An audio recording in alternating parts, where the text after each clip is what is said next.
Donc, je voudrais commencer mon intervention d'aujourd'hui par ces deux livres qui représentent à mes yeux les deux principales façons dont nous avons abordé l'histoire de l'urbanisme.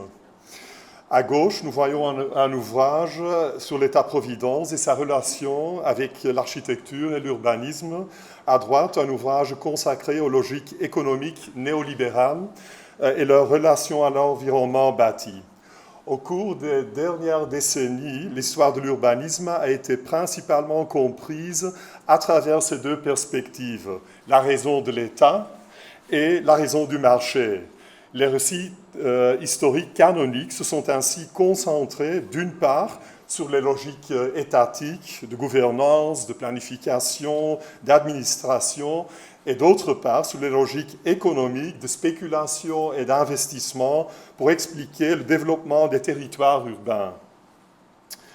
Parallèlement, dans d'autres champs disciplinaires, les théories des communs ont proposé une lecture alternative de l'organisation sociale, spatiale et environnementale. Inspiré par l'œuvre d'Elinor Ostrom à gauche, récompensée par le prix Nobel pour son livre Governing the Commons, ces recherches ont montré que les ressources spatiales sociales peuvent être gouvernées collectivement selon des raisons distinctes de celles de l'État ou du marché. La géographie, l'écologie, l'économie ou encore la théorie politique ont développé cette perspective des communs. Dans le champ de l'urbanisme et de l'architecture, en revanche, cette autre manière de raisonner n'a reçu qu'une attention limitée. Bien qu'il existe des publications consacrées au bien commun, je vous montre quelques-uns, l'accent a été souvent mis sur l'éphéméralité des pratiques collectives. La relation entre les communs et la matérialité de la ville et de l'architecture, les formes bâties, les dispositifs spatiaux, les modes d'organisation architecturale sont relativement peu étudiés. Mon intervention d'aujourd'hui propose ainsi d'esquisser une brève histoire d'une autre raison urbaine, la raison des communs.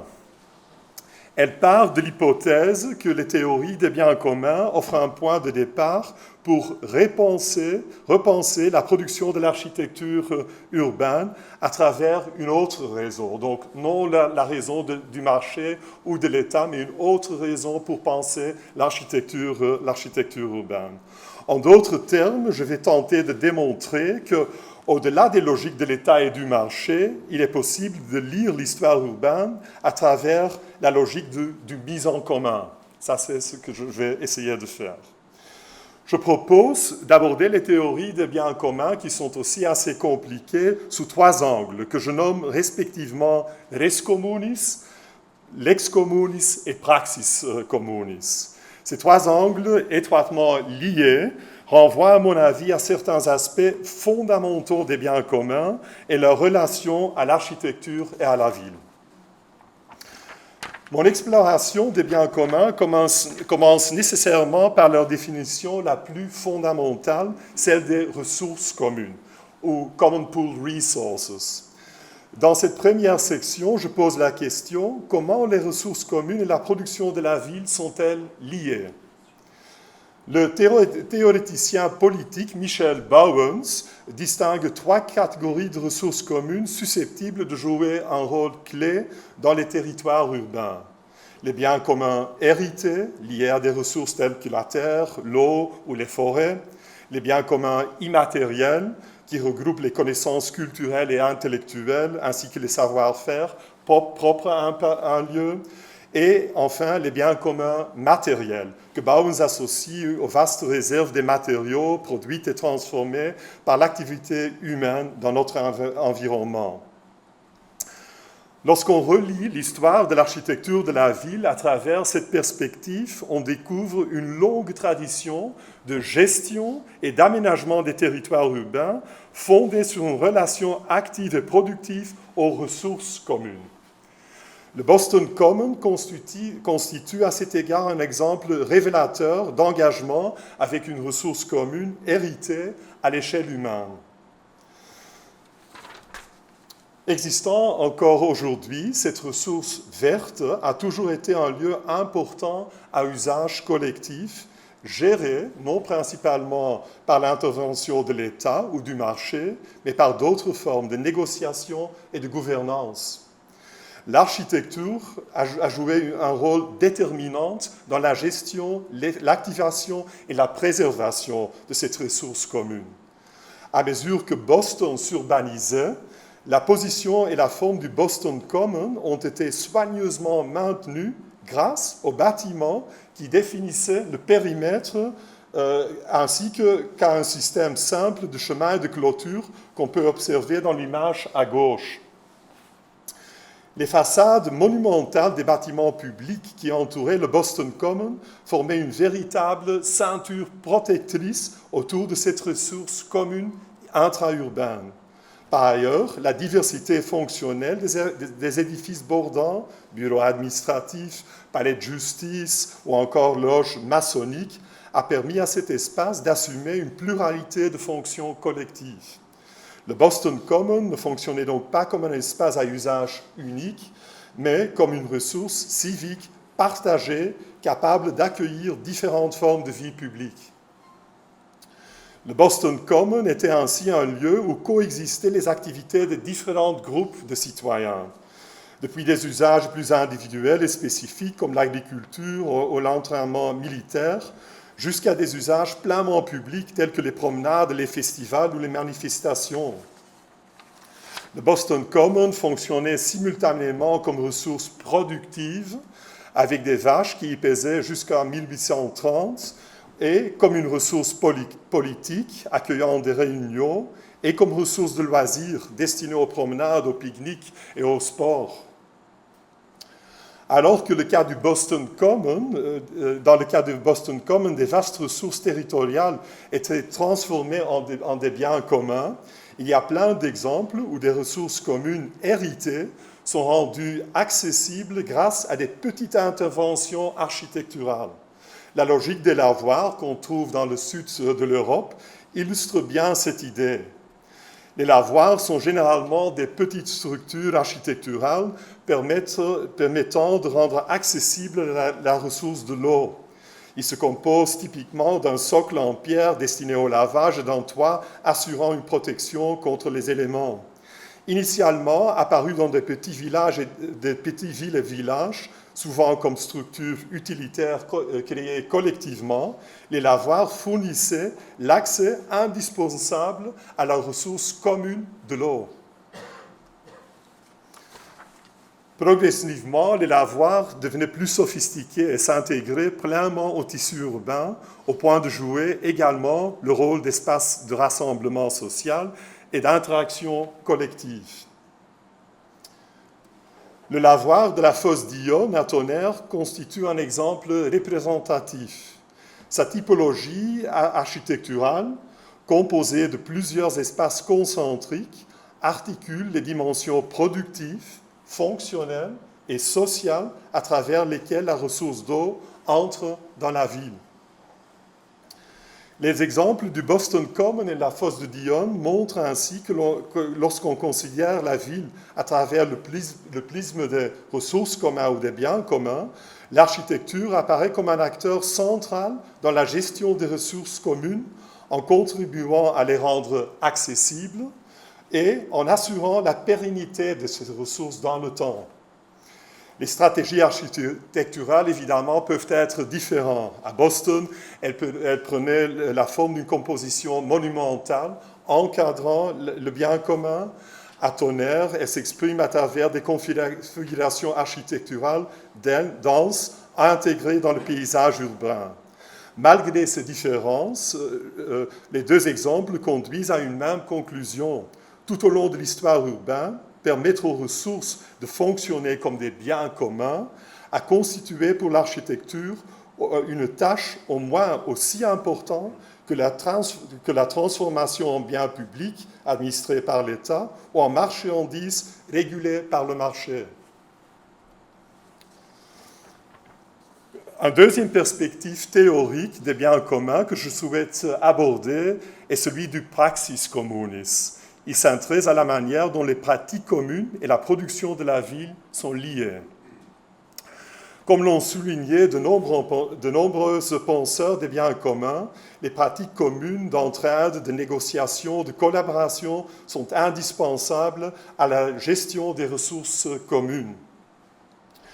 Le philosophe Ivan Illich a montré que ces pratiques communes pouvaient aussi être comprises comme des processus conviviaux entre les personnes et leur environnement. Selon lui, ces processus conviviaux ont la capacité de renforcer ce qu'il appelle la contribution des individus autonomes et des groupes primaires à un nouveau système de production de la ville, je dirais. L'activiste et théoréticien David Bollier nous aide également à saisir la nature profonde de ces pratiques communes. Selon lui, dans un bien commun, le travail de soin est fondamental. À l'inverse, les marchés et l'économie capitaliste tendent à ignorer systématiquement cette économie de soins. Dans cette perspective, explique Bollier, le sentiment d'identité et de la subjectivité des individus s'entrelacent avec les ressources dont ils prennent soin. Ils éprouvent fierté et satisfaction à devenir les gardiens de ressources qui comptent pour eux et pour leur communauté. C'est ça ce que dit David Bollier. Le pouvoir des pratiques communes n'est pas un phénomène nouveau dans l'histoire de l'architecture urbaine. Cela apparaît clairement dans le travail de l'urbaniste Patrick Geddes, actif à la fin du XIXe siècle à Édimbourg, en Écosse. À cette époque, le centre historique d'Édimbourg était largement perçu comme un quartier en déclin, conséquence de l'industrialisation et de la croissance rapide de la population ouvrière. Plutôt que de suivre les procédures standards de l'époque où l'État prenait l'initiative, Geddes adopta une approche radicalement différente. Il s'appuya fortement sur la ressource commune immatérielle que constituait la connaissance des habitants d'Édimbourg et collabora activement avec eux dans le cadre de ce qu'il appelait le Civic Survey, on le voit à côté droite, l'enquête civique, on pourrait dire en français. Cette pratique collective consistait à explorer ensemble les qualités potentielles de la ville existante, en parcourant les rues à pied et en dialoguant avec les habitants. Des groupes de citoyens établiraient collectivement un état des lieux des qualités spatiales. Les résultats furent remarquables. Des espaces tels que les arrière-cours, les terrains vagues et les petits ruelles, auparavant considérés comme sans valeur par les architectes et les urbanistes, furent désormais cartographiés par les citoyens comme des ressources urbaines précieuses. En s'appuyant sur leur propre connaissance de la ville, ainsi que sur l'expérience quotidienne de leurs co-citoyens, les comités de citoyens redessinaient la carte d'Édimbourg comme une constellation de ressources spatiales de valeur, représentées ici en vert. Donc tous les espaces en vert, ce sont ces espaces d'arrière qu'ils ont trouvés, disons. L'enquête citoyenne n'était cependant qu'un aspect de la confiance que Geddes accordait aux pratiques communes. Les ressources urbaines identifiées devaient ensuite être rendues accessibles afin de devenir véritablement des biens communs, ce qui nécessitait une action civique, civic action. So, civic survey, civic action, ça sont les deux notions, disons. Geddes invita donc des groupes de citoyens à réaliser de petites interventions, escaliers, passages, portails, permettant à un plus grand nombre d'habitants d'accéder à ces espaces nouvellement révélés. Ce petit dispositif urbain, souvent construit par les habitants eux-mêmes, ouvrirait l'accès à des ressources jusque-là ignorées et les transformer en espaces d'usage commun. Geddes encouragea également les habitants à prendre soin de ces nouvelles ressources communes. en proposant de cultiver des plantes dans ces espaces afin de renforcer les usages récréatifs et productifs de cette ressource commune.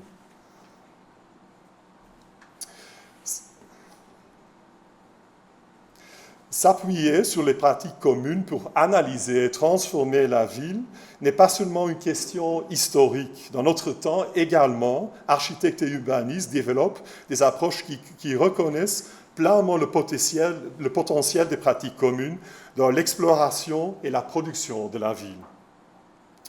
Le projet Folly for the Flyover à Hackney Wick, dans l'est de Londres, réalisé en 2011 par le collectif britannique Assemble, en constitue un exemple significatif.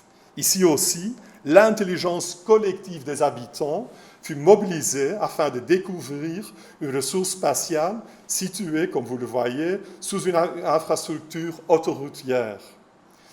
En collaboration avec les habitants du quartier, Assemble a identifié un passage souterrain à l'abandon comme une ressource spatiale importante pour le quartier et l'a transformé en lieu dédié aux arts et à la vie publique. Conçu par des matériaux récupérés sur des bâtiments industriels démolis, le projet a été pensé comme un immense jeu de construction permettant à des bénévoles aux compétences et au niveau d'engagement très variés de participer directement à sa réalisation. Bien que le projet n'a duré que 9 semaines, il démontra comment l'espace situé sous le viaduc pouvait acquérir une nouvelle fonction urbaine et être entretenu collectivement par les habitants. À la suite du projet, le London Legacy Development Corporation, une organisation étatique, a investi dans ces infrastructures permanentes afin de permettre au site de continuer à fonctionner comme espace public pour le quartier. Donc l'espace reste toujours en place aujourd'hui. Ces exemples montrent que la perspective de la praxis communis remet profondément en question la notion d'agentivité, agency, dans l'analyse et le développement de l'architecture urbaine. Alors que les récits historiques traditionnels ont souvent attribué la transformation de la ville soit à des administrations étatiques puissantes, soit à des promoteurs entreprenants, la perspective de la praxis communis met en avant une autre forme d'agentivité, celle des pratiques communes. L'enquête et l'action civique de Patrick Geddes, tout comme le projet Folly for a Flyover, montrent que l'action intellectuelle, politique et pratique des citoyens peuvent jouer un rôle décisif dans l'analyse, le développement et l'entretien des projets urbains, et qu'elle possède la capacité de créer de nouvelles relations avec des ressources communes pour la ville. Un troisième et dernier aspect des biens communs concerne ce qu'on peut appeler la lex communis, les codes et conventions communs. Dans cette dernière section, je souhaite explorer la manière dont les codes communs et la production de la ville sont liés. Dans sa leçon inaugurale au Collège de France, le philosophe Michel Foucault évoque indirectement cette dimension essentielle des communs en opposant l'organisation collective d'une discipline à la notion d'auteur individuel. Organisation collective, auteur individuel. Selon lui, une discipline se définit par un ensemble de méthodes, de règles, de définitions, de techniques et d'instruments qui constituent, et vous pouvez le lire, un système anonyme à la disposition de qui veut ou qui peut s'en servir, sans que son sens ou sa validité soit lié à celui qui s'est trouvé en être l'inventeur. Cette idée d'une sorte de système anonyme. À une époque où la signature individuelle continue d'être célébrée dans le champ architectural, une telle compréhension commune et anonyme de l'architecture peut paraître inhabituelle. Pourtant, l'histoire de l'architecture montre qu'une conception fondée sur des codes communs a profondément influencé la production de la ville. Un exemple de cette approche, on peut trouver dans l'analyse de la ville de Pierre Lemuet. Dans son analyse de Paris, publiée dans Manière de bien bâtir, le livre Manière de bien bâtir, Lemuet cherche à identifier les codes et conventions communs présents dans la ville. Il observe les maisons parisiennes et montre comment la disposition des espaces et des circulations dans les maisons rangées dépend étroitement de la taille, de la profondeur et de l'orientation des parcelles sur lesquelles elles sont construites.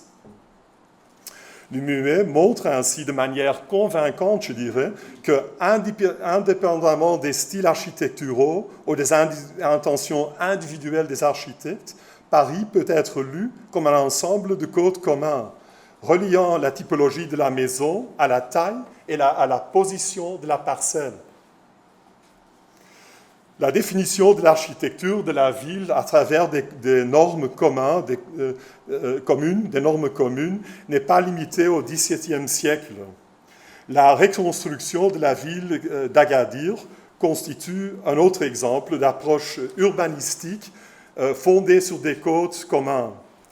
Après le tremblement de terre de 1960, l'Agence de la reconstruction d'Agadir a défini la reconstruction de la ville non par un plan intérieurement conçu à l'avance, mais comme un ensemble de conventions et de codes susceptibles d'être utilisés simultanément par différents architectes et urbanistes.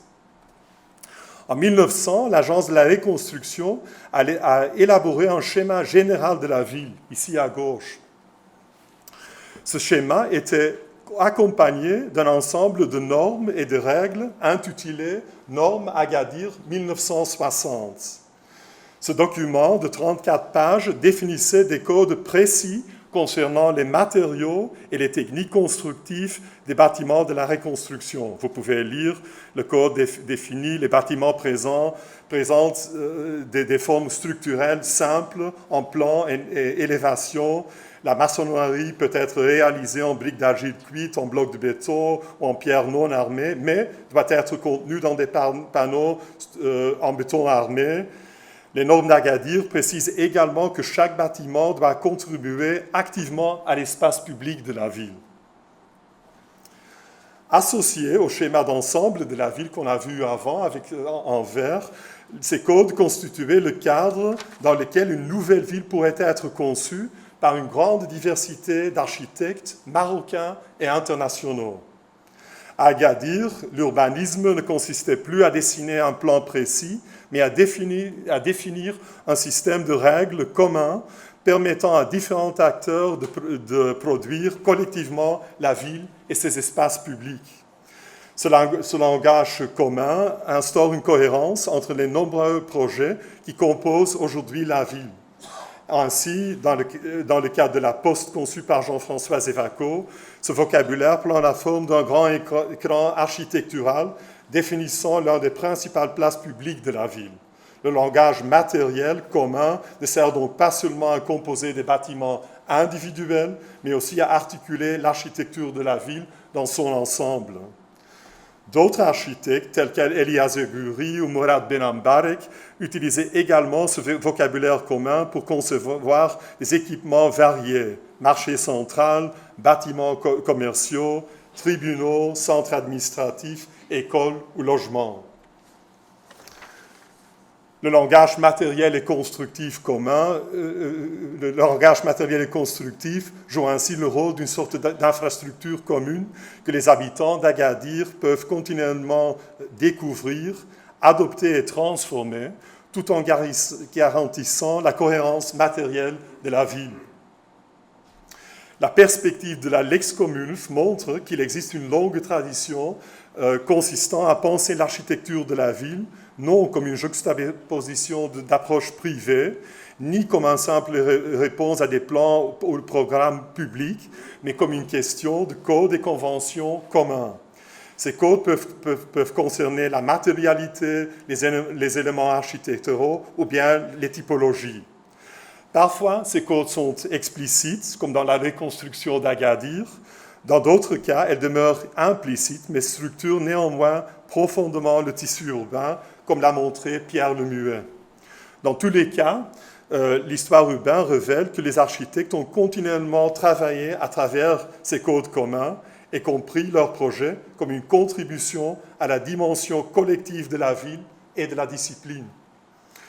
En conclusion, comme le montrent ces réflexions très brèves sur la res communis, la praxis communis et la lex communis, regarder la ville à travers les théories des communs permet de faire émerger les contours d'une autre histoire de l'architecture urbaine. Une histoire qui place la raison commune au centre. La perspective des communs offre également, à mon avis, une base solide pour construire une nouvelle théorie de l'architecture de la ville, de réfléchir sur une autre raison urbaine, celle du coopolis. La perspective de la res communis nous invite à réfléchir au caractère et au rôle des ressources communes dans la ville contemporaine. Alors que notre société débat largement des ressources, de leur rareté, de leur renouvellement ou de leur gestion, les mêmes questions devraient être posées à propos des ressources héritées, matérielles et immatérielles de nos villes. Autrement dit, il devient nécessaire de définir quelles ressources communes peuvent aujourd'hui servir de base à la production de la ville.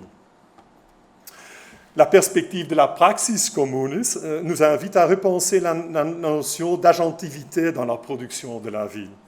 Elle conduit à envisager l'architecture urbaine comme une pratique collaborative impliquant non seulement des professionnels, architectes, ingénieurs, artisans, mais aussi des habitants, détenteurs de savoirs essentiels sur la ville. Et finalement, la perspective de la lex communis nous pousse à réfléchir aux codes et conventions communs, à travers lesquels nous souhaitons construire nos villes. Quels sont les principes généraux qui organisent l'architecture urbaine et comment se rapportent-ils aux ressources communes? Réinterroger aujourd'hui les rôles des codes et des conventions communs dans la pratique architecturale me semble un enjeu majeur. Pour conclure maintenant, à partir de ces réflexions sur la res communis et le praxis communis et lex communis, émerge une série de questions concernant le rôle de l'architecte et de l'urbaniste, ainsi que concernant les outils même de la discipline. Penser une architecture des communs implique de ne plus considérer l'architecte comme un acteur solitaire, mais plutôt comme un commoner, un agent urbain situant explicitement son action en relation avec d'autres acteurs. Cela implique également, à mon avis, de repenser les outils du projet.